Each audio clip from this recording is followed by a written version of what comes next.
Sem delongar, em virtude do tempo, já estamos atrasados, eu passo a palavra ao aluno para que faça a sua defesa em 20 minutos, prorrogáveis por mais 10, mas pedindo a cortesia de que se condense em 20 minutos.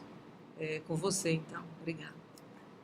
Obrigado, professora Joiciane. Inicialmente, cumprimento a senhora e, em seu nome, agradeço também a oportunidade de estar aqui. E agradeço à professora Giselda Eronaca e pela professora Nevares, Ana Luísa Maia Nevares, pela disponibilidade de estarem presentes à banca de defesa da minha dissertação, que para mim é uma grande honra. Inicialmente, eu trago o tema, a vulnerabilidade e a solidariedade como critérios para o reconhecimento do herdeiro necessário na sucessão legítima.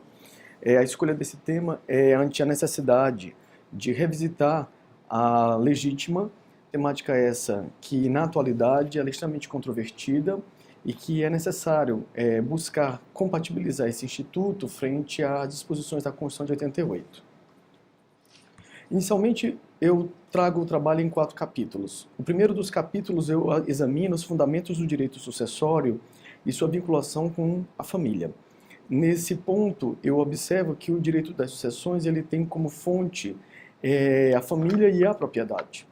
Com relação à família, está estabelecido no direito sucessório a ordem de vocação hereditária, extraída do direito de família, e também o rol dos herdeiros necessários, que são aqueles que compõem relações familiares e que, no direito das sucessões, terminam sendo os beneficiados com a massa sucessória.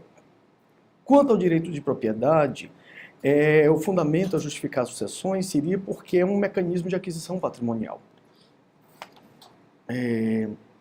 Em seguida, eu examino a família, sob a égide do Código de 16 e sob a perspectiva da Constituição de 88.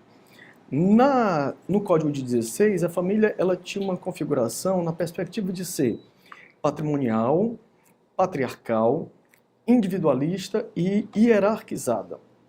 Quando a Constituição de 88 passa a viger, há uma significativa alteração na composição ou na perspectiva do que seria família.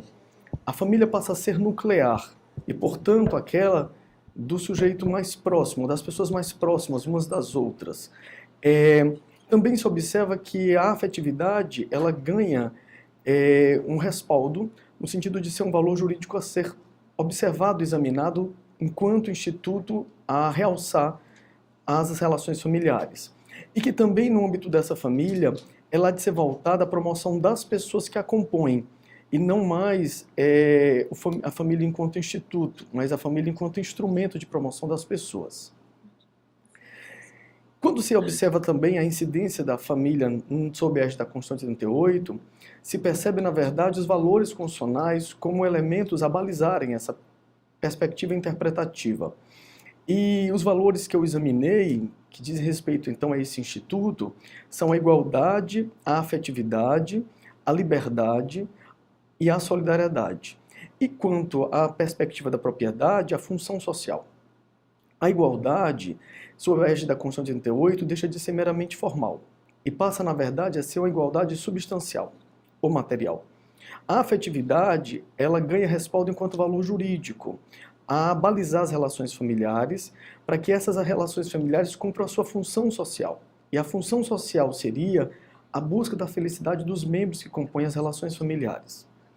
A liberdade, ela tem uma perspectiva de construir ou viabilizar a construção e a preservação da intimidade das pessoas que compõem as relações familiares. Mas essa liberdade também passa a ser compreendida enquanto responsabilidade.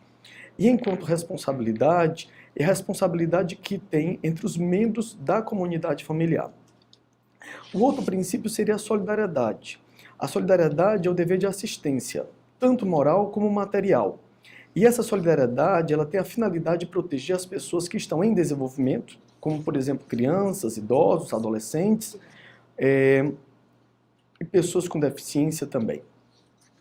E a função social da propriedade, ela passa a ser compreendida quando conjugada com a família, ela passa a ser compreendida na ideia de que há de ter um uso racional da propriedade.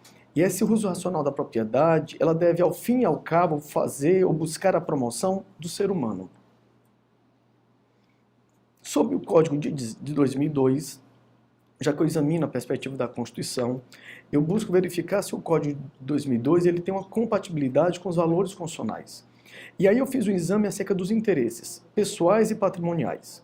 Eu observei que os interesses pessoais eles estão em maior medida dentre os dispositivos previstos no Código em número, mas qualitativamente ainda prepondera os interesses patrimoniais frente aos interesses pessoais. E, portanto, sob essa perspectiva, o Código de 2002, ele não estaria ainda, ele estaria em um descompasso com os valores constitucionalmente estabelecidos.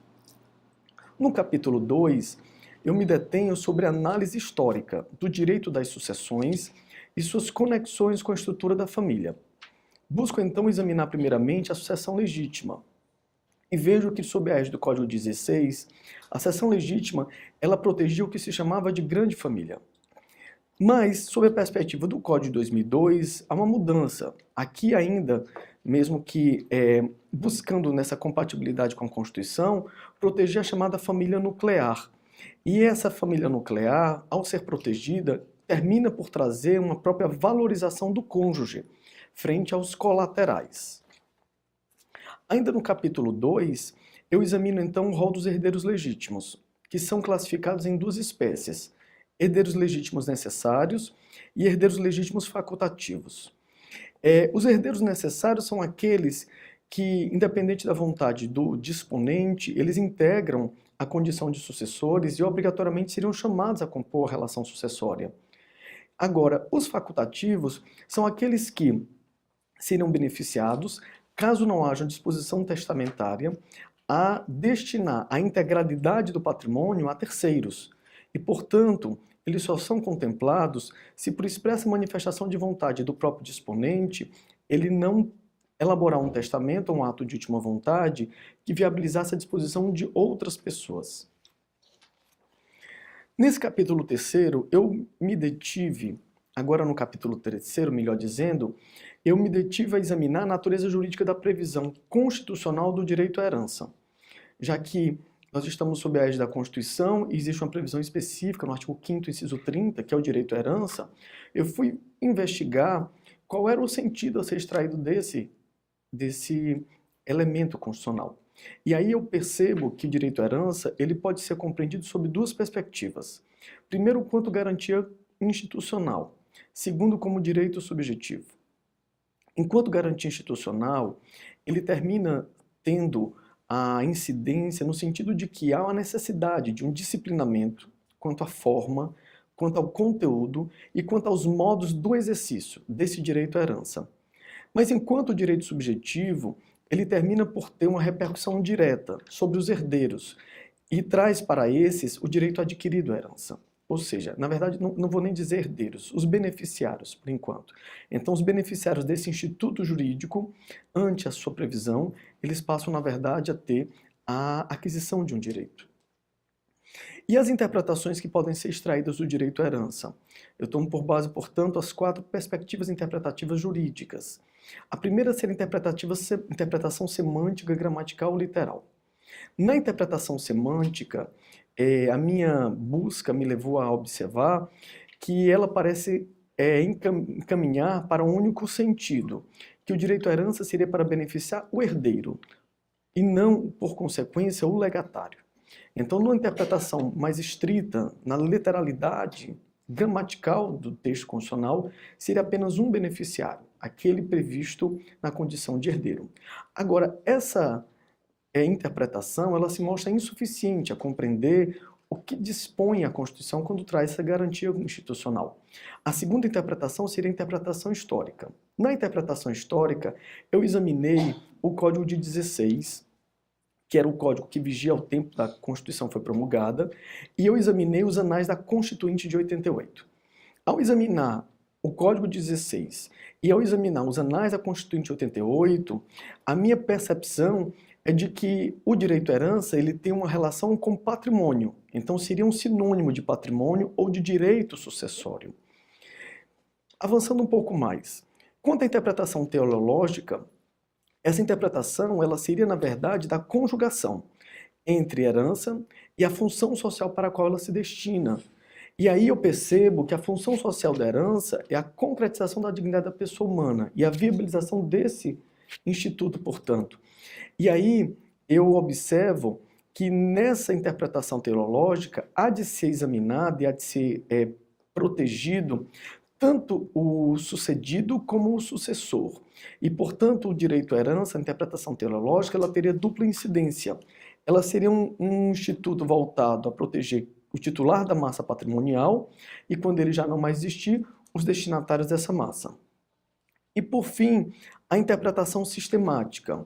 Essa interpretação sistemática, ela volta aqui a examinar os valores constitucionais, buscando compatibilizar o direito à herança com os valores constitucionalmente protegidos. E aí eu percebo, portanto, que são 5 valores que deveriam também com eles ser compatibilizados. Quanto à solidariedade, seria o dever de assistência material e imaterial. Então, o direito à herança ele seria a ideia de que a solidariedade faz parte do direito à herança, ou deve com ele conjugar-se, melhor dizendo, e deveria, portanto, resultar numa assistência material aos destinatários desse direito. Quanto à afetividade, a afetividade é um valor jurídico. E esse valor jurídico, ele deve ser conjugado com a solidariedade. Então, aqui eu concluo dizendo, nessa parte, que a afetividade, ela é o valor a realçar a solidariedade para justificar a aquisição do direito à herança. E, portanto, a ausência de afetividade termina por não fazer incidir o dever de solidariedade. A terceira interpretação, a terceiro valor examinado é a liberdade.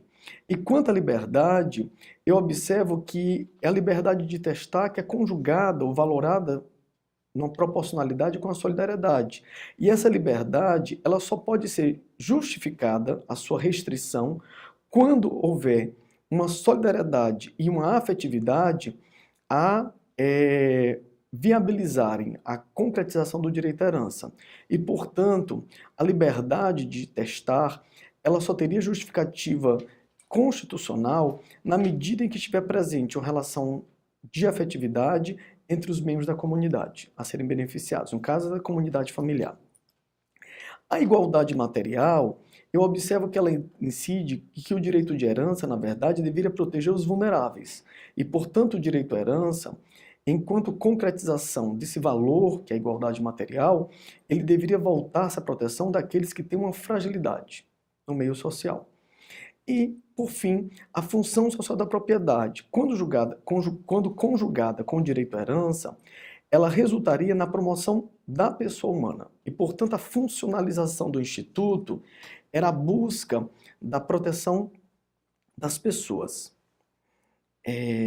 Avançando um pouco mais, eu digo então, ao final desse terceiro capítulo, que existe uma dicotomia entre a sucessão legítima e a testamentária, já que, se direito à herança numa interpretação que não é meramente semântica, mas é uma interpretação teleológica e até mesmo as outras modalidades, ela leva à compreensão que seria um resultado de patrimônio de direito sucessório, é preciso verificar que no Brasil nós temos 2 espécies de sucessão, a legítima e a testamentária. E aí, nessa dicotomia entre solidariedade e individualidade, eu observo que o direito à sucessão testamentária, ela representaria ou ela expressaria uma perspectiva de individualismo, enquanto a sucessão legítima seria uma perspectiva de solidariedade.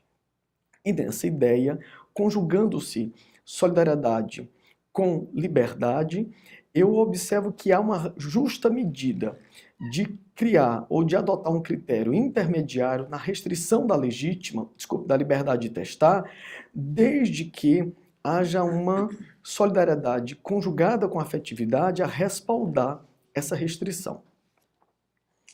Avançando um pouco mais. No quarto capítulo, eu busco então examinar a solidariedade e a vulnerabilidade como critérios de distribuição da legítima. E eu digo então que no Código de 2002, 3 são aqueles que compõem a condição de herdeiros necessários: os descendentes, os ascendentes e o cônjuge. E eu complemento dizendo que o Supremo Tribunal Federal, em 2017, ao declarar inconstitucional o artigo 1790, ele terminou por, em termos de critérios interpretativos, levar o convivente à mesma condição, ao patamar jurídico do cônjuge. E, na atualidade, a maioria da doutrina se posiciona no sentido de que o convivente também seria herdeiro necessário.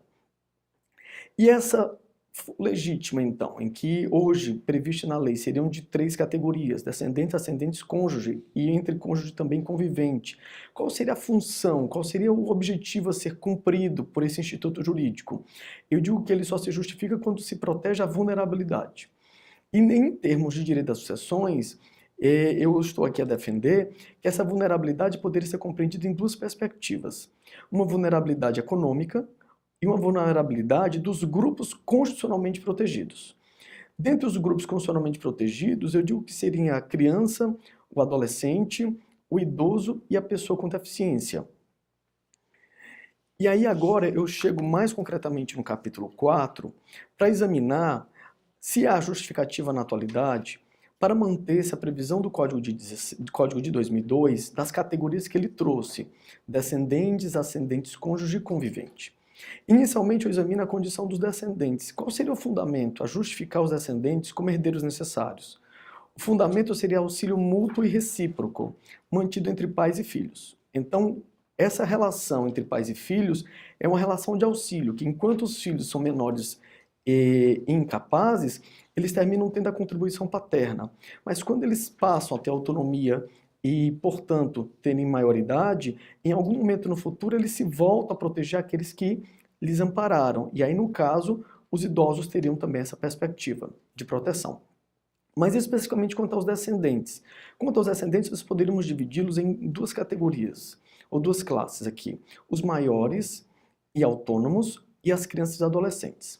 Quanto aos maiores autônomos, nos meus estudos eu percebo que existe, na verdade, uma desvinculação, a partir do momento em que se tem autonomia e maioridade, do critério tanto afetivo como o critério assistencial.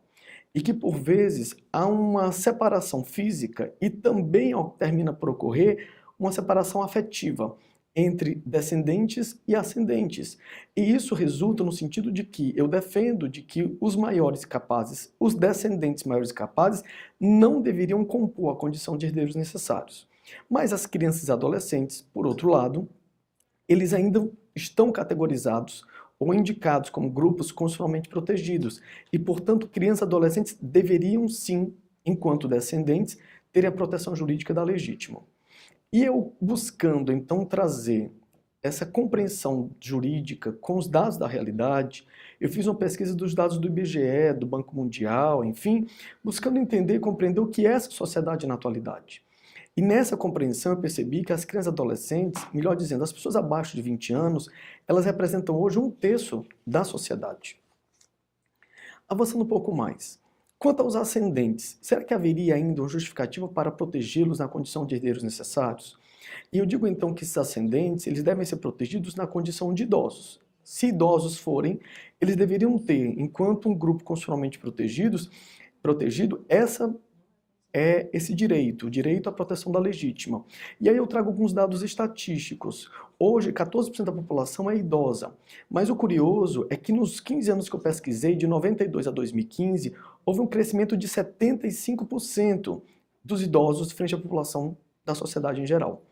Além disso, eu percebo também que a idade hoje que as pessoas vêm a ter como idade média de vida é de 74,68 anos.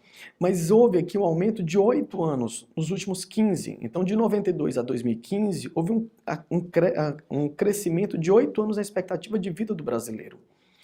Também examinei a questão da contribuição previdenciária, já que a gente precisa verificar se esse idoso, ao chegar na inatividade, ele tem um suporte econômico que lhe dê respaldo. E aí, se ele não tiver, a legítima seria um elemento a justificar, mais um elemento a justificar, essa proteção que a família confere uns aos outros. E aí eu percebo que, dentre os contribuintes da Previdência, 90% são de contribuintes do regime geral de Previdência Social, cujo máximo que eles vão perceber na inatividade são cerca de 6 salários mínimos.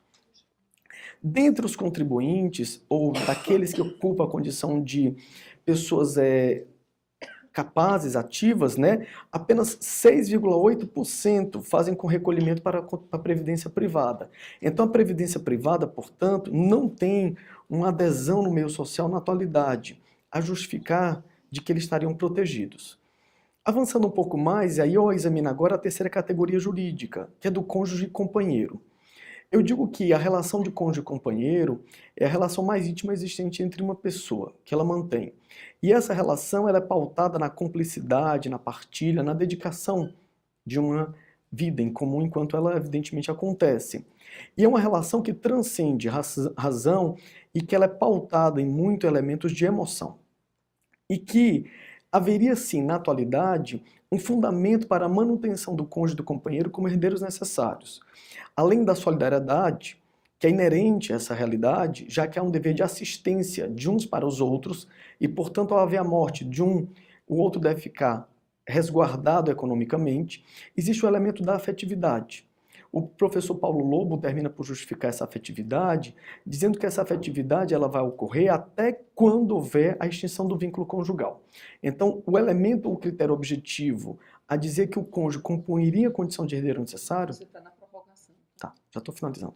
Seria por conta da existência, ao tempo da abertura da sucessão, da condição de cônjuge. Eu digo também que há de se proteger o mínimo existencial, o patrimônio mínimo, o cônjuge há de ter uma vida digna, e, portanto, aqui eu digo que ele deveria compor a condição de herdeiro necessário caso ele seja um vulnerável econômico. Aí eu quadro dessa forma. E também teria o direito à condição de herdeiro necessário se ele fosse adolescente, idoso ou pessoa com deficiência.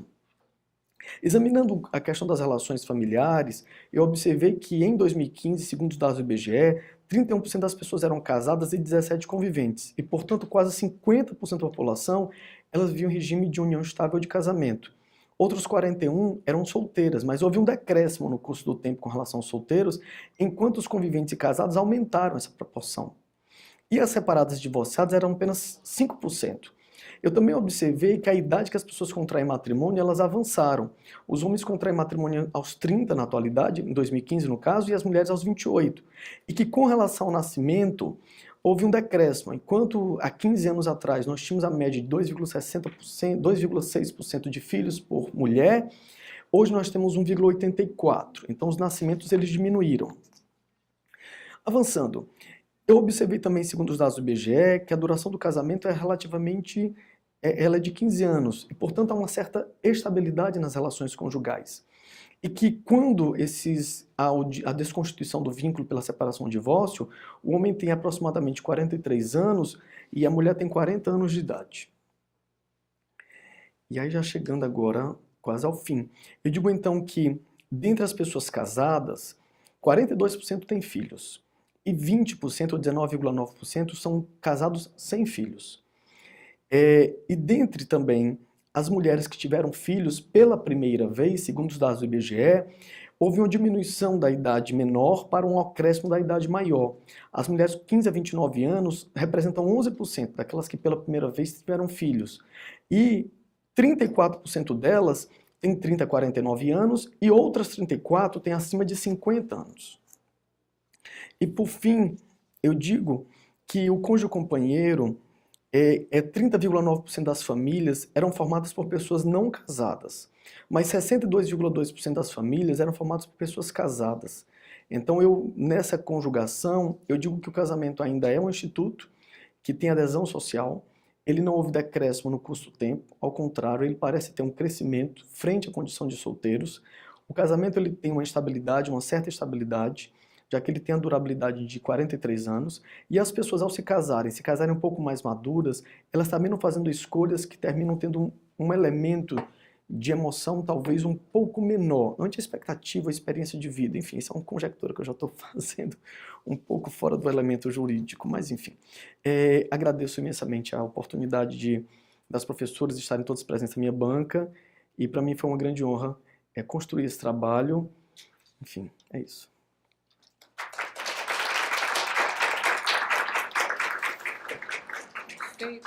Feita a apresentação pública pelo candidato, as professoras examinadoras passam a tecer suas considerações que podem ser críticas.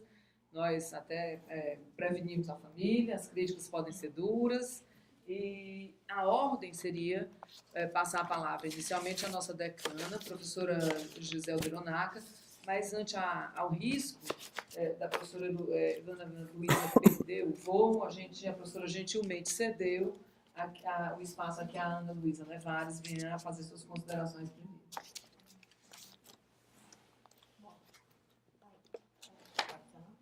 Bom, inicialmente quero agradecer a minha querida professora Giselda, porque com certeza foi uma gentileza. De fato, a gente está aqui numa correria, não queria ir embora tão rápido, mas preciso. Então, estamos fazendo isso assim um pouco a toque de caixa, né, como a gente fala. Mas, enfim, quero agradecer ao candidato pelo convite de estar aqui. Para tratar desse tema sobre vulnerabilidade, solidariedade e herança, a professora Joiciane pelo convite, e dizer que é um prazer estar aqui nessa banca com as minhas queridas amigas Giselda e Joiciane. E estar aqui na Unifor, nessa faculdade tão rica e que sempre nos recebe com tanto acolhimento. Bom, em primeiro lugar, eu quero dizer que eu participei, né, da sua qualificação à distância, né? Hoje em dia os métodos, né, de FaceTime, Facebook, enfim, tudo isso a gente, né, fica perto, longe, né? Então participei da sua qualificação enfim, a gente tem algumas questões aqui e acho que nós comungamos de várias ideias, né? Porque eu também concordo que a sucessão hereditária deveria ser relida em relação à vulnerabilidade, à solidariedade, então a gente comunga de algumas ideias. Mas eu vejo alguns problemas bem complicados aqui na sua dissertação, Regis, e a gente precisa, então, ponderar sobre isso, né? Eu vou pular algumas coisas. Primeiro que você falou essa frase na sua dissertação e falou de novo na sua fala, valorização do cônjuge frente aos colaterais. Na verdade, ele sempre, no Código de 16, ele estava na frente dos colaterais, no Código de 2002 ele se manteve na frente dos colaterais, então ele sempre esteve valorizado na frente dos colaterais. O que aconteceu no Código de 2002, ao meu ver, foi que ele virou o supercônjuge, né? O personagem central da sucessão hereditária. Então, acho que essa frase não está te ajudando, porque ele sempre esteve valorizado na frente dos colaterais. Bom, vamos lá. Página 130, página 131.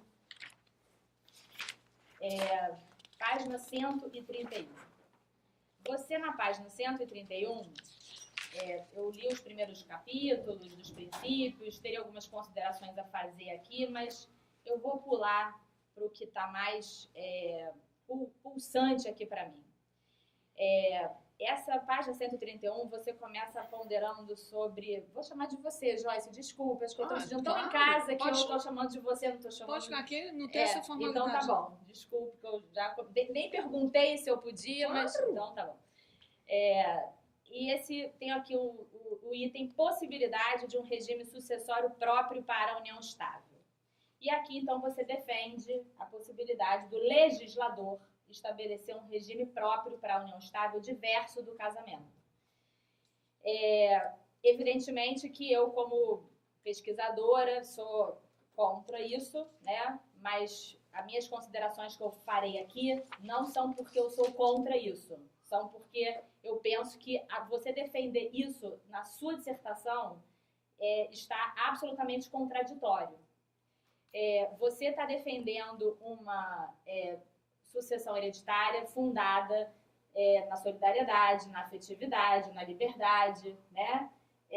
Inclusive, você, nesse capítulo, Regis, menciona o enunciado 641 do Conselho da Justiça Federal, que é justamente contrário a essa posição, porque ele diz: a decisão do Supremo Tribunal Federal, que declarou a inconstitucionalidade do artigo 1790 do Código Civil, não importa equiparação absoluta entre o casamento e a união estável, estendem-se à união estável apenas as regras aplicáveis ao casamento que tenham por fundamento a solidariedade familiar.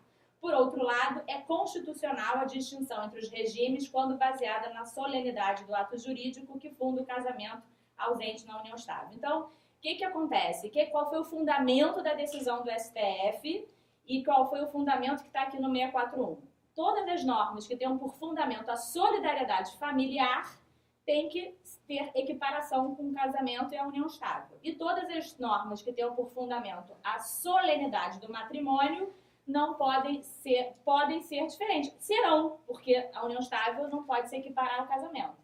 Então, você defendeu do início ao fim da sua dissertação a sucessão hereditária baseada na solidariedade familiar. Então, como você agora defende a possibilidade de um regime sucessório diferente para a união estável diante de uma posição do Supremo que tomou essa decisão de dizer que a sucessão hereditária é fundada na solidariedade familiar e eu quero que você me convença que a sucessão hereditária pode estar, então, fundamentada na solenidade do casamento. É isso que, na verdade, é o meu ponto.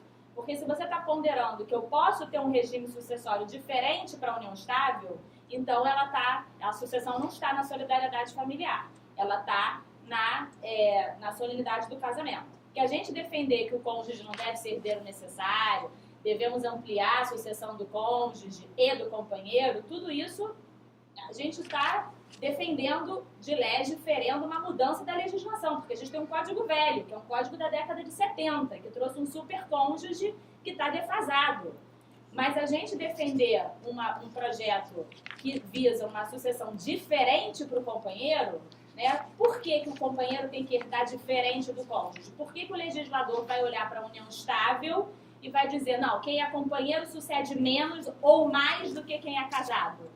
Né? Por que a solidariedade na sucessão hereditária vai ser diferente no casamento e na união estável nesse ponto da sucessão hereditária? Né? Então, eu acho que esse é um ponto que está contraditório com a sua dissertação. Então, para mim, eu preciso entender, preciso que você me convença por que a sucessão hereditária decorreria do ato formal matrimônio. Por que o legislador olharia para a entidade familiar casamento, para a entidade familiar união estável e diria que nesse ponto da sucessão hereditária, que é fundada na solidariedade familiar, que você sustentou isso da página 1 à página final da sua dissertação, tem que ser diferente. Porque aí, então, o que vai acontecer? As pessoas vão escolher a família pela forma de herdar, ou então elas nem escolhem, né? Porque às vezes a gente nem escolhe a família, a gente vai vivendo a família. E aí, de repente, quando eu vejo a pessoa morreu e eu vejo que eu estou herdando diferente, então eu acho que esse é um ponto que não está fazendo sentido na sua dissertação, inclusive citando o enunciado que é contra o que você está defendendo aqui. Então, a sucessão hereditária decorre da família. Você citou Platão aqui no início, dizendo que a sucessão é a herança da família. Então, por que o legislador vai olhar para uma família e para outra e legislar de forma diversa? Então, eu preciso que você me convença que a sucessão seria do ato formal casamento. A emancipação é do ato formal casamento, a outorga conjugal é do ato formal casamento. Agora, a sucessão hereditária, eu acho que não é. Acho que você também não acha e, portanto, eu não estou achando que é o ponto. Liberdade de escolha a gente tem que ter, mas não sacrificando a solidariedade familiar. Bom, outro ponto importante é que eu acho que na questão em que você defende a exclusão do herdeiro pela ausência de contato, pela ausência da afetividade, né? Eu queria ponderar uma questão que eu acho que esse é um ponto muito sério e que a gente tem defendido isso assim com uma certa tranquilidade. Tem achado assim com uma certa tranquilidade em certos escritos e em certos artigos, né? Isso é muito complicado, porque o fato de uma pessoa deixar de ter contato com seu pai ou com seu filho não é uma coisa muito simples, né? Isso pode acontecer por diversas razões e a gente é difícil por uma causa imputada ao fulano, por uma causa imputada ao cicrano. E quantas vezes depois fazem as pazes, né? E aquela coisa que fez as pazes esqueceu tudo. Então, é lógico que a ausência de contato é uma coisa muito séria, né? O afastamento é muito sério, Mas eu também acho muito sério a gente defender a deserdação, né, e a indignidade por esse fato, sem ela estar prevista aqui. Porque uma coisa que eu quero ponderar com você, Regis, é que eu fiquei muito em dúvida. O que você está propondo? Eu não sei o que você está propondo.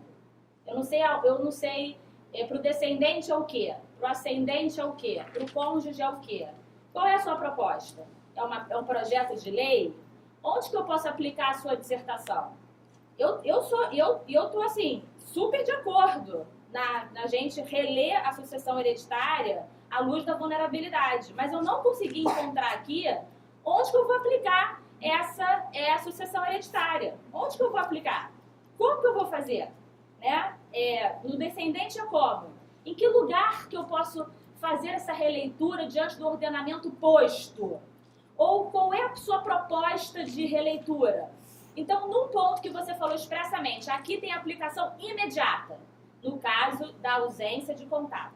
E eu acho isso muito sério, porque por causa imputada ao sucessor que você pondera, né? Eu acho isso muito sério, porque a gente aferir isso é uma coisa muito difícil. Você citou o Código da Catalunha, mas a gente importar situações, né, estrangeiras não é muito fácil. Eu sei que a gente tem um congresso difícil, não é sempre fácil a gente aprovar leis, mas a gente não pode querer, né, atropelar a nossa dogmática.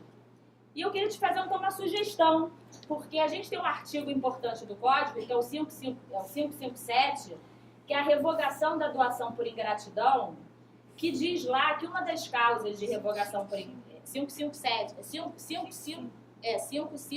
não é isso?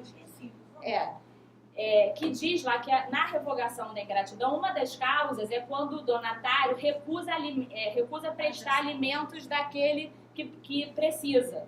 E, no fundo, todas as causas de deserdação, indignidade, revogação por ingratidão deveriam estar lidas em conjunto. Então, talvez, se você se fixasse numa causa que já tem previsão no ordenamento, você teria um critério mais objetivo. Porque, na verdade, essas três grandes causas, revogação por ingratidão, indignidade, deserdação, querem dizer a mesma coisa. Então, eu acho que você teria um caminho mais objetivo, né? Então, o pai pediu alimentos para o filho, está sem ver há 10 anos. Pediu alimentos para o filho, ele mesmo assim se recusa a prestar quando ele pode, então, realmente, ele não merece herdar. Agora, porque não viu, porque não teve contato, porque não foi lá, isso é muito difícil aferir isso. Então, eu acho complicado. Talvez a gente possa debater isso num projeto de lei, mas a gente já dizer agora, vamos aplicar isso aqui imediatamente, eu acho um pouco complicado. Então, a minha sugestão é que você reflita e aplique um dispositivo da lei que está previsto. A gente pode falar nele. A gente pode reler essas causas de uma forma mais ampla, globalmente. Bom, voltando à questão da sua tese, de novo, eu não entendi a sua conclusão. Eu não entendi o que fazer com a sua ideia. No artigo 264, na página 264, eu não entendi a questão do cônjuge. O que você está defendendo? Que se o cônjuge... porque aí você vem dizendo aqui que o cônjuge... Você defendeu aqui o casamento, a união estável.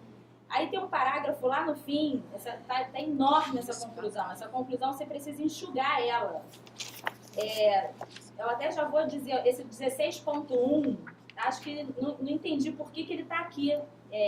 Ficou ponderando coisas do IBGE e tal. Acho que esse 16.1 está fora de lugar. Eu acho que esse 16... Eu entendo, Regis, conclusão você faz assim, no apagar das luzes, desesperado, querendo entregar. Pelo amor de Deus, alguém faz para mim. Né? É um drama a conclusão. E a introdução, né? Porque a gente sempre deixa por último. Mas esse 16.1, estou entendendo por que de repente você começou a falar aqui de números, né? Acho que está fora do lugar. Mas no 16, aí você tem uma... Está até difícil de eu te dizer, porque tem uma frase lá no final, está assim: diante da vulnerabilidade econômica, deve ser-lhe assegurado um mínimo existencial ou um patrimônio mínimo, viabilizando uma vida digna. Além desta hipótese, terá direito à legítima aquele que for pessoa idosa, adolescente ou com deficiência, pois os integrantes destes grupos são constitucionalmente tutelados, sendo-lhes deferida com especial proteção ante sua presumida vulnerabilidade. O que você está defendendo? Que se o cônjuge não tiver essas características, ele não é herdeiro necessário? Eu não estou conseguindo exatamente entender o que você está defendendo na sua dissertação. Por exemplo, página 259. Olha só a página 259. No 9.4.2, você começou indo bem. Você falou de um método. Olha só, importante. Quando você fala de um método, você está fazendo uma coisa importante. E aí você vem dizendo, deste modo, a afetividade... Vou começar onde eu sublinhei. No entanto, a ausência de afetividade na relação familiar termina por excluir a finalidade constitucional que lhe legitima. Se não houver o elemento a respaldar a intervenção estatal, é possível o afastamento da restrição, sendo permitida a plena liberdade testamentária, assim como a exclusão do herdeiro necessário. Então, é aquilo que a gente ponderou. Você está dizendo, olha, a ausência de afetividade, a ausência de contato exclui o herdeiro. Eu estou ponderando com você que eu acho isso muito complicado a gente agora aqui resolver que assim será sem um debate legislativo, sem um projeto de lei. Acho que a gente tem ferramentas no nosso ordenamento posto melhores para fazer isso do que a gente fazer essa defesa. Mas aí no final dessa conclusão você fala, no final, ao mesmo tempo deve assegurar uma parcela mínima da herança em favor dos integrantes da família que ocupam a condição de herdeiros necessários ante as solidariedades que os conectam. Então eu estou um pouco confusa exatamente do que você está propondo. E eu acho, Regis, que a gente tem espaço para aplicar a sua tese. A gente tem, por exemplo, o direito real de habitação. Por que ele é só do cônjuge? Você citou o projeto de lei do IBDFAM. Por que o direito real é só do cônjuge? Por que a gente está tão ligado na conjugalidade? Por que o direito real de habitação também não pode ser do filho menor que mora na casa? Por que você falou do idoso? Se a gente não fizer alguma coisa pelo idoso, hoje, no direito civil, a gente vai ter uma sociedade muito ruim. Por que então o filho mora na casa? O pai idoso, o filho menor e a mulher. Só quem tem o direito real de habitação é a mulher? Não faz o menor sentido. Então o pai idoso, dependente, não pode ter o direito real de habitação? Será que a gente também não poderia construir uma analogia em relação ao direito real de habitação? Né? Não seria uma ideia, né, da gente pensar aqui numa aplicabilidade prática da sua tese do direito real de habitação? Tem o artigo 647, parágrafo único do Código de Processo Civil, que prevê a possibilidade do juiz antecipar determinados bens no inventário para certos herdeiros, né? Será que esse também não poderia ser um dispositivo que você poderia ter explorado na sua tese, na sua dissertação, né? Na página 260, eu já vou me encerrar, porque eu já devo ter me estendido, porque eu adoro esse assunto, então fica difícil, né? Na página 260, você disse assim, na sua conclusão 944, a igualdade material, aí você já está falando dos descendentes, a igualdade material é compreendida como vetor protetivo a cada uma das pessoas conforme sua necessidade, ou, no caso, a sua vulnerabilidade, de modo que a divisão entre os sucessores legítimos não se dê por cabeça ou em igual proporção entre todos os contemplados com a massa sucessória, mas em cotas distintas, na hipótese de um ou mais beneficiados serem vulneráveis. Será que a solução da vulnerabilidade é dar mais para o vulnerável? Será que não é direitos específicos? Um direito real de habitação, por exemplo? Uma divisão da herança mais conforme a natureza dos bens transmitidos, e aí eu volto para esse artigo 647, parágrafo único do CPC. Né? Será que é dar mais? Né? Será que é essa a igualdade material que a gente está buscando? Dar mais herança para o vulnerável? Ou então eliminar a herança de quem não é o vulnerável e estabelecer a herança do vulnerável? Né? Eu acho que aqui você precisa pensar melhor nessa seu 94.4, porque dar mais... Não sei se é tão a ideia. Pensar um pouco melhor, né? Em direitos específicos, talvez fosse uma ideia melhor. Então, Regis, o principal, vamos dizer assim, de tudo, em resumo, né? Você tem vários erros aqui de digitação que você tem que... Isso não existe texto sem erro, né? Isso é natural. Vou te falar só dois sérios, que não é erro de digitação, foi algum erro na página 148, que você chama legado de universalidade de universalidade. Esse você tem que realmente corrigir. Na página 148, abranger o legado por ser este uma universalidade de fato.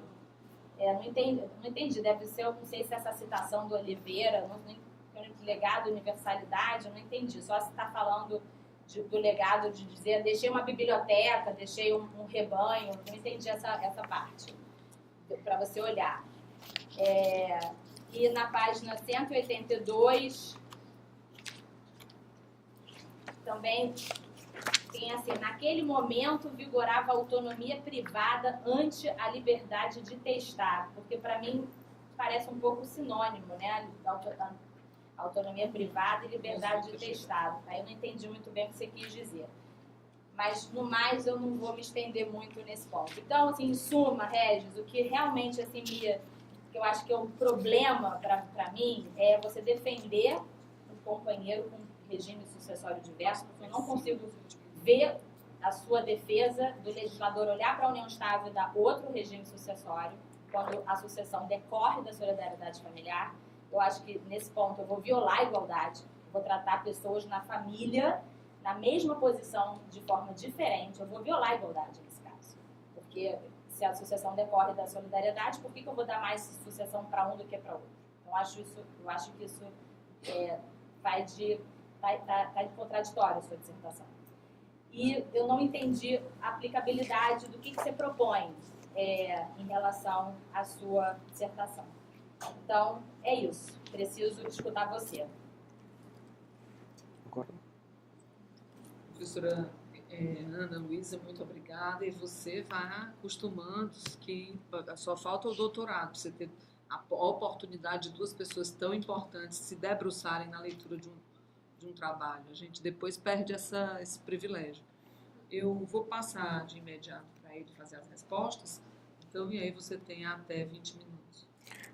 Professor, agradeço muito as considerações. Essa reflexão é importante para a gente maturar as ideias. Inicialmente, quando eu examinei sob duas perspectivas. O convivente há de ser mantido na condição de herdeiro necessário, mas eu considerei que era, na verdade, uma configuração de família diversa, em que poderia prevalecer aqui a liberdade quanto à modalidade de construção de família. É claro que nessa realidade se vive, em que as pessoas no Brasil elas podem não ter o conhecimento legislativo e as consequências jurídicas dessas escolhas, mas era dizer que, na verdade, o legislador ele deu dois caminhos para serem seguidos. E nesses dois caminhos, eles poderiam ter, na verdade, conformações da sucessão legítima diferente, mas enquanto categoria de herdeiros necessários, eles seriam herdeiros necessários. Eu estou tentando aqui construir uma ideia de que, em certa medida, a autonomia privada vai também prevalecer nas escolhas formuladas em vida, em você poder escolher que caminho fica melhor para você quanto à forma de divisão patrimonial, sem que você deixe de resguardar o cônjuge ou convivente como herdeiro necessário. Eu confesso que nessa parte de conclusão, quando eu busquei trazer uma identificação das premissas que eu estava colocando, talvez eu não tenha sido mais objetivo, porque os elementos que estavam ao final deveriam estar ao começo, logo que iniciasse os pontos. Mas o que eu quis defender e o que eu defendi com relação a um cônjuge, eu digo que o cônjuge ele só teria condição de herdeiro necessário se ele houvesse uma vulnerabilidade econômica, o primeiro pressuposto que eu digo. Então, a rigor, ele não deveria sempre por sempre ser beneficiado com a legítima. Agora, ele também deveria sê-lo se ele fizer ou compor uma das condições de vulnerabilidade constitucionalmente estabelecida. Então, se ao tempo em que houver a extinção do vínculo conjugal por conta da morte, ele for um idoso, ele for uma pessoa com deficiência, ele estaria resguardado a condição da legítima, mesmo que não ficasse demonstrado de fato uma vulnerabilidade econômica. Não, aí a senhora tem razão quando a gente disse que, na verdade, nós deveríamos respeitar um pouco mais a dogmática. Concordo que essa questão da dogmática, ela nos faz refletir se as condições de exclusão, que são taxativas e exceção à regra, elas poderiam ser interpretadas de um modo a você ampliar a exceção prevista na lei.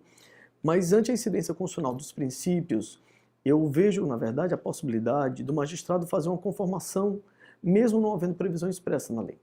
Por quê? Porque os valores constitucionais se impõem. E nesse sentido, então, eu consideraria que haveria a possibilidade do magistrado observar que a ausência de afetividade resultaria na exclusão.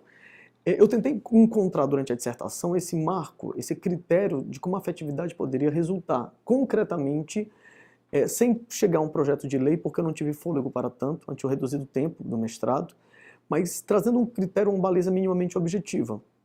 E aí eu encontrei o Código da Catalunha como justificativo para dizer que a ausência de afetividade pode respaldar a exclusão. O primeiro pressuposto seria esse. O segundo pressuposto é, e quando essa afetividade não estaria presente? E aí o professor Paulo Lobo traz como solução jurídica para dizer que se ao tempo da abertura da sucessão não houvesse casamento, e aí ele coloca como marco a extinção do vínculo conjugal, nessa hipótese haveria a possibilidade de você não mais compor. Então assim, se eu comecei tentando construir a ideia de uma separação de fato. Mas isso está na lei. Isso. Mas a separação de fato, na verdade, ela diz que mesmo antes de separação de fato, se no decorrido de 2 anos, ele pode ser herdeiro.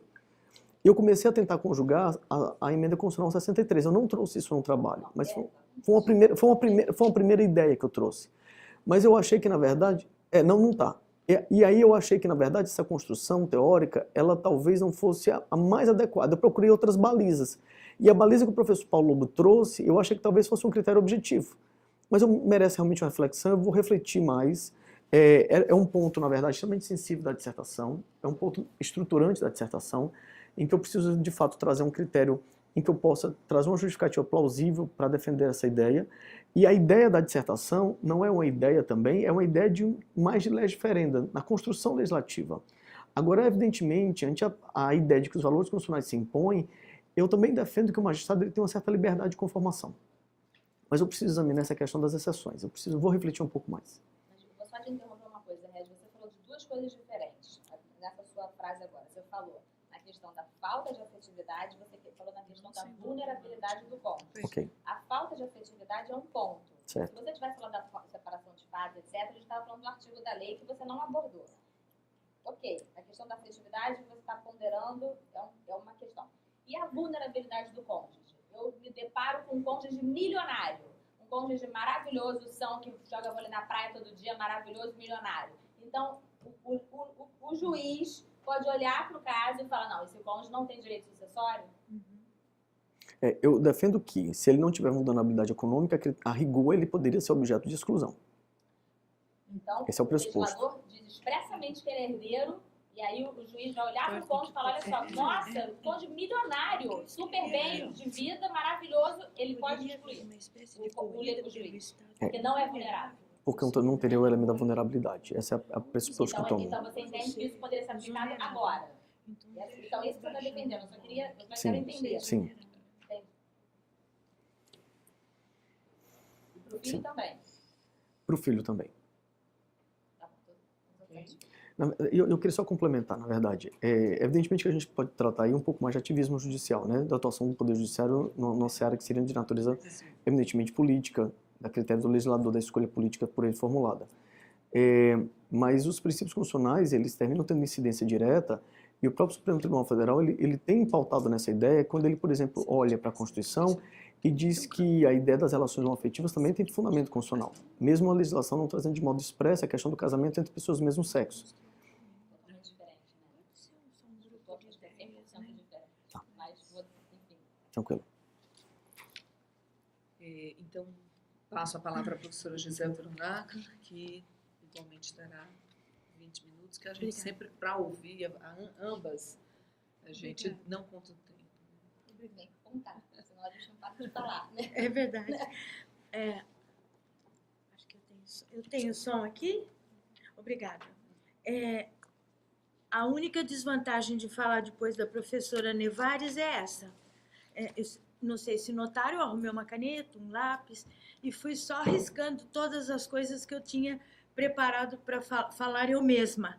Por isso que é bom falar por primeiro. Daí você teria que ter riscado. Eu teria riscado tudo. Pronto, já podia pegar o voo. É verdade. Eu estou muito feliz por estar aqui hoje. É sempre uma honra voltar a esse estado, a essa cidade, a essa instituição. Obrigada, professora Joyce, pela confiança que sempre deposita. Cumprimento a todos. Na pessoa da Roberta, a esposa do candidato, cumprimento todos os familiares, as 3 crianças lindas. Eu emociono. Já vai passar. Os colegas, os amigos, todos que estão aqui presentes, né? Eu pretendo... Olá. Olá, professora. Eu pretendo, dentro do meu tempo disponível, conversar com você a respeito de principais assuntos que ainda não tenham sido escolhidos, que eu escolhi entre tantos e tantos outros que seriam excelentes assuntos para o debate e que permeiam todo o seu texto. 3. Afetividade, declaração de inconstitucionalidade do 1790 e a legítima. A solidariedade e a vulnerabilidade. Talvez Vossa Senhoria pudesse... Eu tenho dificuldade de falar você. Talvez Vossa Senhoria pudesse pensar, bem, com esses 3 pequenos pontos, está aí todo quase o meu trabalho, né? Então, a respeito do primeiro deles, da afetividade, eu lhe perguntaria singelamente o seguinte: ao longo de todo o seu trabalho, Vossa Senhoria descreve a afetividade como esse matiz justificador entre tantas outras coisas, mas no que importa ao tema propriamente dito, este cuidado com os vulneráveis, a face da intervenção estatal quanto à mantença da legítima de certos herdeiros. E aqui, a respeito, então, da afetividade, eu quero lhe perguntar, porque as palavras que vou utilizar, elas estão por todo o seu texto. Eu entendo que Vossa Senhoria já deu uma resposta quando fez a sua fala inicial expositiva, mas eu vou lhe perguntar ainda assim, porque sempre estão escritas essas palavras aqui, essas categorias aqui. A respeito da afetividade, a afetividade é princípio, elemento jurídico, função, conduta, relação, valor jurídico. Se nós formos procurar no seu texto, todas as vezes em algum lugar está escrito afetividade é princípio, a afetividade é elemento jurídico, a afetividade é função, é conduta. Então, essa fica sendo a minha dúvida, e eu lhe pergunto, na sua concepção, ou como resultado das suas reflexões, a afetividade ganhou este espaço e status na ordem jurídica familiar, e talvez na sucessória, quiçá, por qual via ou categoria exatamente? Ou terá sido por mais de uma? Há uma multifacetária visão a esse respeito? Então, sobre a afetividade, isso.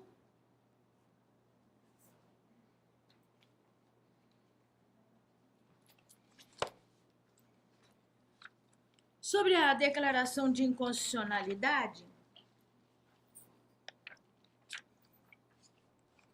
eu gostaria que Vossa Senhoria retornasse ao tempo anterior a maio de 2017 e registrasse o teor das suas reflexões acerca da grande diferença de posições que naquele tempo, antes de maio de 2017, a grande diferença de posições que havia entre o STJ, que o STJ manteve em relação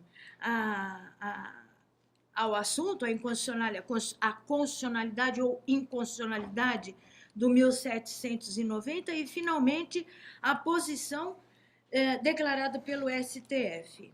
Quero dizer, o STJ, na maior parte dos julgados, deu pela constitucionalidade do artigo 1790 e, afinal, o STF pela declaração de sua inconstitucionalidade.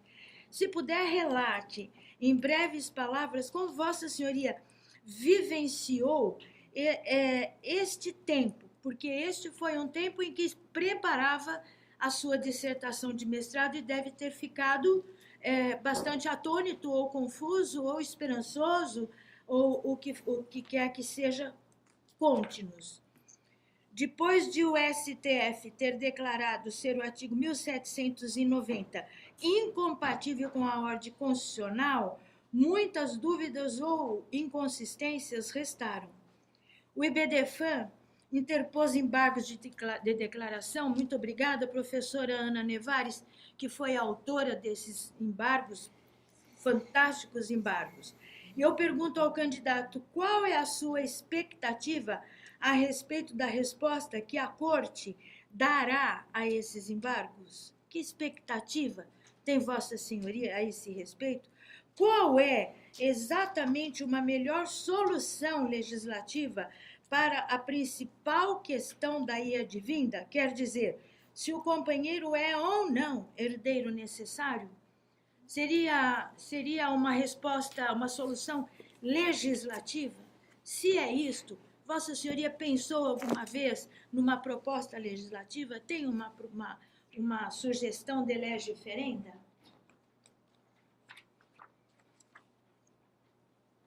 Aí, à volta da página 131, onde está a possibilidade de um regime sucessório próprio para a união estável, eu quero endossar todas as palavras que lhe deixou a professora Ana Luísa Nevares. Eu concordo plenamente com ela em todo esse sentido.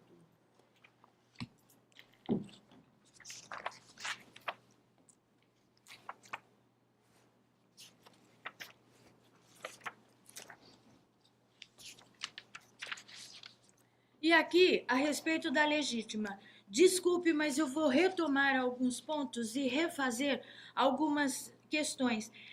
Professora Nevares perguntou, Vossa Senhoria respondeu, eu ainda vou insistir em alguns pontos para sabermos melhor porque aqui está o ponto nevrálgico, eu quero crer.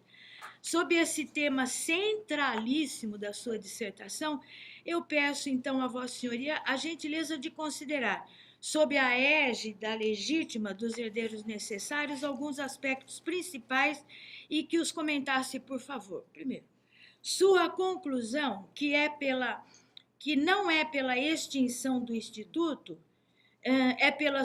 pergunto, é pela sua manutenção, pela sua mitigação, pela sua ampliação ou pela sua explicitação? Como e por quê? Outra coisa, entendo perfeitamente a proteção aos vulneráveis, conforme seu trabalho expõe, explica e conclui, e concordo. Mas, então, daí eu pergunto, os demais herdeiros, que hoje são os herdeiros necessários, descendentes e ascendentes, que não forem vulneráveis, a mulher milionária que faz exercício na praia, não faria em São Paulo exercício na praia, mas poderia ser milionária do mesmo modo. No Ibirapuera, tem razão. Que não fossem vulneráveis, estariam excluídos do rol dos herdeiros obrigatórios? Vossa Senhoria respondeu que os excluiria. Relativamente ao cônjuge e ao companheiro sobrevivo, mas que não são vulneráveis, estariam excluídos? Poderia haver uma espécie... Será que, se houver a possibilidade do próprio magistrado, uma liberdade para o magistrado, um ativismo judicial, que permitisse ao próprio magistrado a verificação dessa condição de não necessidade econômica ou essa condição de desafeto relativamente ao falecido por conta daquele que ficou na condição de herdeiro? Será que o magistrado que tivesse eventualmente este superpoder de fazer esta verificação, será que essa situação não poderia no futuro conduzir pessoas que estivessem numa esfera de provável exclusão, de se conduzirem a si mesmas, de se reconduzirem a si mesmas a uma condição que as levassem a uma espécie de vulnerabilidade, exatamente para não serem excluídas? será que as pessoas não diriam, puxa, se eu continuar saudável, ou se eu continuar fazendo rica, ou se eu continuar, eu não vou herdar. E essas pessoas não ficariam aflitas? E como será que nós poderíamos resolver todas essas coisas no futuro se nós não tivéssemos um dispositivo legal, uma normativa efetivamente, e a segurança, olha, eu sou a última pessoa para falar em segurança jurídica, mas que nos desse, nesses casos, uma certeza jurídica. Como é que, se Vossa Senhoria fosse o legislador e lhe fosse entregue a difícil tarefa de legislar a esse respeito, especialmente uma legislação que viesse em prol da condição mais favorável, da condição sucessória mais favorável a favor dos vulneráveis, como será essa sua proposta legislativa? Qual seria a sua proposta de lege ferenda? Mais ou menos essas são as minhas dúvidas, foram aquelas que ficaram comigo na leitura, deixa-me te dizer, do seu belo trabalho. Fique com os meus cumprimentos pela sua pesquisa. Seu trabalho cresceu muito depois da nossa qualificação e eu peço à sua orientadora que aceite igualmente os meus cumprimentos, porque são pessoas que batalham, que estudam e que se dedicam e que têm este olhar especial para estas pessoas, os vulneráveis, principalmente estes que merecem mesmo este olhar da sociedade e merecem o olhar de nós outros que estamos aqui na área jurídica. Muito obrigada, senhora professora. Muito obrigada, professora Giselda. Eu, como disse antes, fico sempre muito encantada cada vez que você fala. Passo a palavra que você faça as suas considerações. A professora utilizou 13 minutos, é o tempo que você tem também. Agradeço as observações, professora. Com relação à questão da legítima, eu proponho a manutenção da legítima, desde que ela seja conformada no âmbito constitucional, considerando a necessidade de adequação frente à vulnerabilidade. Como eu tinha apresentado antes, essa vulnerabilidade seria, no direito sucessório, sob duas perspectivas. A vulnerabilidade de grupos, adolescentes, crianças, idosos, pessoas com deficiência, ou a vulnerabilidade econômica demonstrada.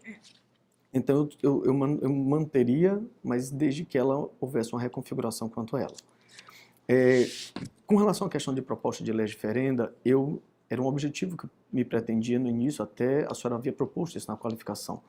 Mas eu não consegui, por conta do tempo de uma dissertação, que seria de 2 anos, chegar a esse momento. E a própria reflexão seria e deveria ser muito mais amadurecida. É um tema palpitante, é um tema em aberto, é um tema extremamente controvertido, e na dissertação me propus trazer elementos em que fossem mais ou menos critérios interpretativos, mas não chegar à concretização dessas informações, porque aí eu de fato precisaria de um amadurecimento. E talvez esse amadurecimento chegasse quando eu passar para uma outra etapa, que seria o doutorado. Mas, de qualquer maneira, as balizas que eu traria seriam os elementos de vulnerabilidade, como critérios interpretativos de fixação da legítima. Agora, de fato, professor Nevares, se deveria majorar e reduzir um frente ao outro, vulnerável quando concorresse com o outro ou não, eu precisaria realmente maturar essas ideias, porque os critérios de vulnerabilidade, como a senhora bem expôs, eles podem ser contemplados com institutos outros que não são meramente o econômico, de remuneração, de transferência, mas pode ser, por exemplo, a questão do bem de família, né? Como outros ordenamentos jurídicos já o fazem. Mas é uma questão em que é de fato necessário verificar o sistema existente, o sistema que poderia ser alterado e, a partir daí, buscar concretizar essa ideia de um modo mais preciso. É uma ideia em construção, já que eu trouxe a título de mestrado, mas eu me propus fazer uma reflexão que talvez avance um pouco além daquilo que o mestrado se proporia, mas eu não teria disponibilidade de tempo de fazer o que o doutorado me possibilitaria. Enfim, com relação à questão da afetividade, seria ela princípio, elemento, valor jurídico, função, né? Eu tomei por base inicial a questão de que seria um princípio constitucional e que esse princípio constitucional ele é extraído a partir da ideia da solidariedade e das relações familiares, da proteção especial que se dá à família. Mas eu tomo por base a questão de que ele seria um princípio constitucional. E com relação à declaração de constitucionalidade, o STJ, de fato, durante toda a sua história, até 2017, ele nunca chegou a reconhecer nenhum julgado em constitucionalidade. Agora, é bem dizer que o ministro Salomão, ele levantou, através de um incidente de inconstitucionalidade, essa questão. E ele foi voto vencido, não no mérito. A questão foi objeto de um incidente de constitucionalidade, que o ministro Salomão chegou a proferir voto, o ministro Teori Zavascki se manifestou contrário. E a questão, quando chegou no Supremo, o ministro Zavascki ainda compunha o Supremo, e eu aguardava que ele se manifestasse da mesma forma que ele se manifestou no STJ, contra a declaração de constitucionalidade. Mas, se eu não me engano, foram colhidos cerca de 3 votos de todos os ministros da Corte Especial, porque uma questão de natureza processual impediu o julgamento do mérito do incidente, o exame do mérito da questão controvertida. Mas desde lá, e o meu projeto de pesquisa, quando eu apresentei aqui no mestrado, que a professora Joacine me orientou, foi na Declaração de Constitucionalidade de 1790. Eu já tomava por base os elementos de que ele talvez não fosse o instituto mais compatível ante a desproporção que ele tratava o convivente frente ao cônjuge. Quando se tratava, por exemplo, com os colaterais, quando ele, na verdade, estabelecia que era só com relação aos bens que compunham a massa comum dos bens, né?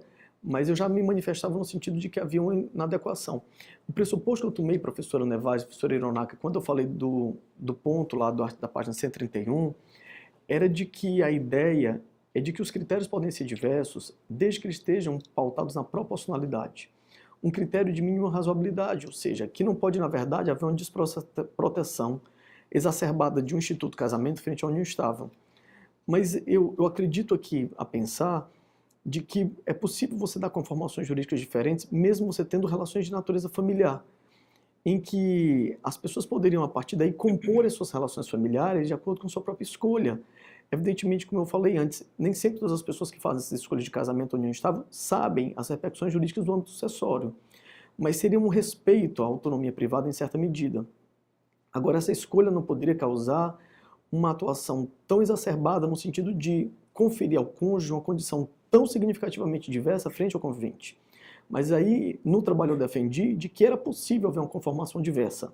E, evidentemente, essa conformação diversa, eu não trouxe critérios objetivos, mas eu só trouxe o elemento inicial de que era possível o legislador criar categorias de proteção para um e não na mesma medida frente ao outro, desde que aquilo se pautasse numa ideia de razoabilidade, de uma proteção mínima da instituição familiar. Mas essa foi a ideia que eu busquei construir, mas as reflexões eu vou ponderar, vou refletir e vou reexaminar, principalmente a questão da incidência direta. Esse ponto que eu sei que a senhora está tratando, eu trouxe um ponto específico do meu trabalho, logo depois que eu trouxe a proposta, e esse ponto foi um ponto que eu avancei, retrocedi, voltei, avancei, porque eu tive muito medo da afirmação enfática. Eu tive muito medo, eu sei das consequências dessa afirmação. E ao mesmo tempo, quando eu trouxe a proposta da partir da lei de Catalunha, do projeto de Catalunha, eu sei que era algo muito diverso daquilo que acontecia na realidade brasileira. A minha ideia inicial era tudo de lege ferenda, mas eu examinei a perspectiva da incidência dos valores constitucionais. Mas eu vou trazer uma nova reflexão no meu trabalho e antes do depósito eu encaminho para as senhoras as considerações, as alterações, com todas as considerações que foram feitas. Agradeço muito. Professora Giselda. Estou satisfeita. Obedecendo o trâmite da defesa pública de dissertação, a banca precisa se reunir e deliberar sobre os resultados e nós gostaríamos de pedir a assistência que desocupasse o auditório, fazendo a gentileza de carregar consigo os seus aparelhos de telefone celular. Bom, retomando os trabalhos, voltamos a dizer que essa sessão pública é um momento que, na verdade, é um momento acadêmico, né? Em função da importância que essa etapa traz para a vida do examinando. Ele costuma compartilhar com os colegas e os familiares. Parabenizamos aos familiares pela solidariedade que manteve com o orientando até aqui. Realmente é um trabalho grande que se desenvolve ao longo do mestrado de abdicação do convívio familiar. Mas aqui a banca examinando, se reuniu e observou que o trabalho tem uma profundidade na sua descrição, em toda a sua análise descritiva. No entanto, as soluções apontadas pelo examinando ainda estão precisando ser melhor articuladas, especialmente no que diz respeito ao fechamento da sua proposta, à consolidação das suas ideias, exatamente porque um trabalho de tese ele vai para o mundo e ele precisa ter ele precisa estar pronto para servir de prumo e até mesmo de sugestões, né, para a solução de problemas práticos. Então, como nós estamos realmente, são 2 professoras que trabalham nesse assunto e que se preocupam com essa temática, elas resolveram aprovar com alterações obrigatórias. Então, você precisa fechar e aí você tem que voltar a se reunir comigo para que a gente possa apurar e fechar as portas que você abriu, algumas das quais não deveriam ter sido abertas, né? Então, nós agradecemos a todos, parabenizamos a Roberta, a Alice, a Lara e a Letícia, que precisaram compreender o tempo que perderam do convívio do papai, e com certeza, em virtude do viés que o Regis tem para a pesquisa, vão ter que conviver com esse seu lado de professor, que implica também a pesquisa, aos pais e amigos, aos colegas do grupo, e muito especialmente à professora Gisele Deronaca e a Ana Luísa, que se debruçaram sobre um trabalho tão longo e fizeram tantas considerações cuidadosas. Nós costumamos dizer que esse momento é o que realmente mostra uma banca que observou, que analisou o trabalho. Nós não estamos aqui simplesmente para jogar confetes ou para jogar pedras no examinando. A gente está juntos realizando a construção do conhecimento jurídico, que é algo sério, comprometido, que tem consequências práticas na vida das pessoas. Então, a gente vai precisar realmente fazer a coisa com muita cautela. Como o Regis fez um trabalho bem ousado, a gente também acaba precisando também ter mais esse cuidado. Nós agradecemos a todos e desejamos, enfim, um bom final de tarde. Obrigada.